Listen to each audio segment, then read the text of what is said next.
करने के लिए प्रयास किए जाएंगे हरियाणा में? मित्रों, देखिए, मैं सबसे पहले तो हमारे केंद्रीय मंत्री श्री कौशल किशोर जी को इस बात के लिए धन्यवाद देता हूं, उनके लिए शुभकामना करता हूं कि इन्होंने एक मुहिम चलाई है। हालांकि ये मुहिम इनके साथ एक व्यक्तिगत रूप से बहुत जो इनकी हानि हुई, इनके एक इनके बेटे जो शराब के नशे के कारण से ही अपनी जान से हाथ धो बैठे, उसी में से इन्होंने संकल्प लिया कि मुझे समाज में एक जागरण पैदा करना है कि नशे से दूर कैसे रखा जाए, खास करके नई पीढ़ी को।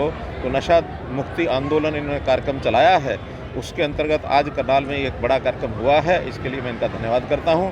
और वास्तव में ही ये नशे का जो एक चल पड़ा है एक प्रकार से प्रचलन, और ये मैं देख रहा हूं कि पिछले वर्षों में जो आंकड़े आ रहे हैं, जो इसका तथ्य सामने आ रहे हैं, जो उसमें से हर वर्ष कुछ ना कुछ बढ़ोतरी हो रही है। इसमें कम होने का नाम अभी नहीं ले रहा है। कई प्रकार के लोग नशे करते हैं, शराब से करते हैं, गांजे से करते हैं, अफीम से करते हैं, कुछ दवाइयाँ भी लोग अत्यधिक मात्रा में खाने लग गए हैं। तो उसका प्रभाव पहले तो हमारे यहाँ बॉर्डर एरिया में ही थोड़ा ज़्यादा था, अब कुछ और ज़िलों में भी इसकी जो बढ़ोतरी देखी जा रही है।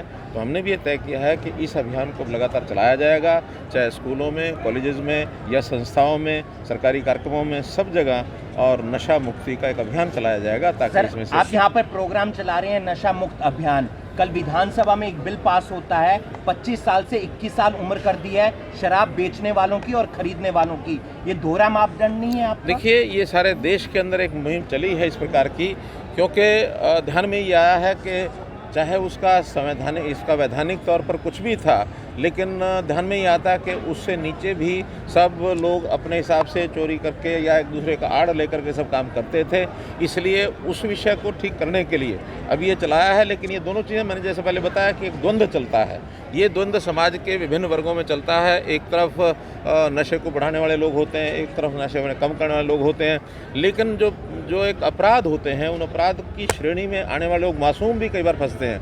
अब उन दुकानों के ऊपर 21 साल से नीचे लोग काम भी करते हैं, क्योंकि राइट टू जॉब एक प्रकार से वो 21 साल के 18 साल के लोगों को भी मिल जाता है। वो लोग काम करते हैं, कुछ व्यवसाय करते हैं, कंपनियों में वैसे लोग लगे हुए हैं। उस कानून के कारण से 25 साल का कोई भी इससे नीचे का व्यक्ति कोई अपना काम नहीं कर सकता था, कोई व्यवसाय नहीं कर सकता था और कोई नौकरी भी नहीं कर सकता था। पीने वालों के ऊपर भी रोक लगती नहीं थी। 25 साल के नाते से वो 21 साल वाले भी अपने हिसाब से पीते करते थे।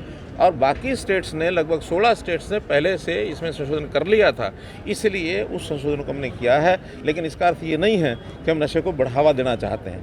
हम नशे को कम करना चाहते हैं कि नशा और एक सीमित मात्रा में चीज़ें समाज में प्रचलित होती हैं, उसकी दिक्कत नहीं है। एक सीमा से अधिक जब चीज़ें चलती हैं, उससे का नुकसान ज़्यादा होता है। करनाल में भी मामला आ गया है ओमिक्रॉन का, मुझे पता लगा है, उसकी भी जानकारी हुई है।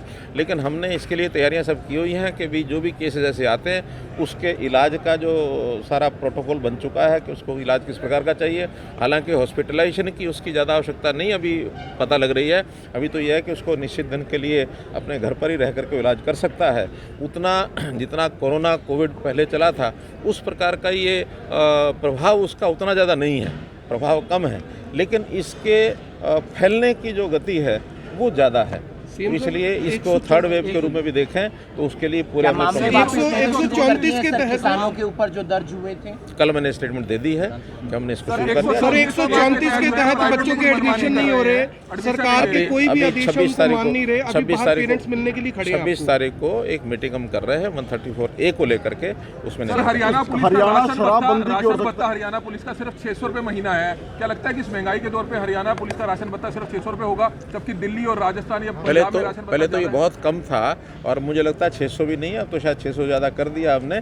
लेकिन तो भी मैं इसकी जानकारी लूँगा। और ये राशन भत्ते अतिरिक्त होते हैं, जो उनका अपना आखिर सैलरी मिलती है, सब कुछ होता है।